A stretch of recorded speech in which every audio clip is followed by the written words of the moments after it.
It's been a great privilege and pleasure to lead the Water Science Task Force. One of the great privileges of my life is dealing with some terrific challenges, but working with wonderful people. We've had a great task team supported by a brilliant review group and some terrific people also inside the department supporting us. We've run a comprehensive process to try and get to grips with these challenges which are about the future of this major asset that we all have responsibility for, and that's the Great Barrier Reef. One of the key conclusions is that we are all in this together. We have major challenges, we have major responsibilities, but the group have come up with some outstanding recommendations around getting it right, providing serious resilience in the water quality improvement for the future of our Great Barrier Reef.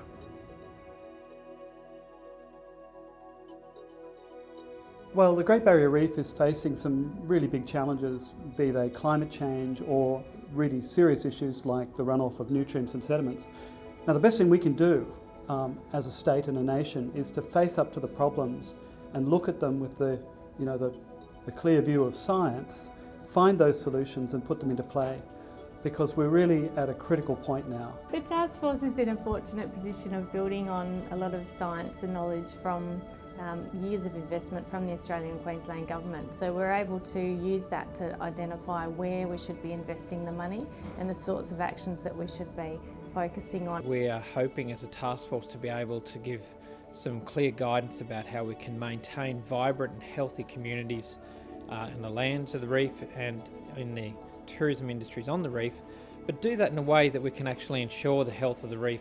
There is a lot of people relying on the reef, whether it's tourism and fishing or agriculture in the catchments.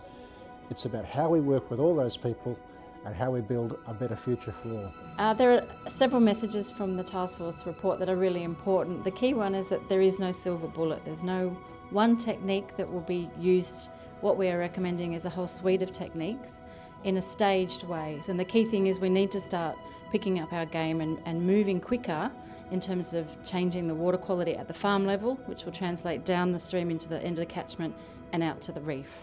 I think the main take-home message from the task force's work is how complex the issue of water quality in the GBR is, and I think the other positive message though is that there are clear win-wins in this space, where people can make practice changes which will maintain productivity and perhaps in some cases even improve profitability, but also achieve some significant water quality outcomes at the same time.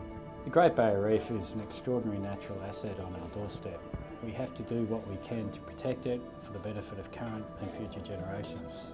And in order to do that, what's necessary is for us to pursue a successful and sustainable coexistence between land-based industries and the reef itself.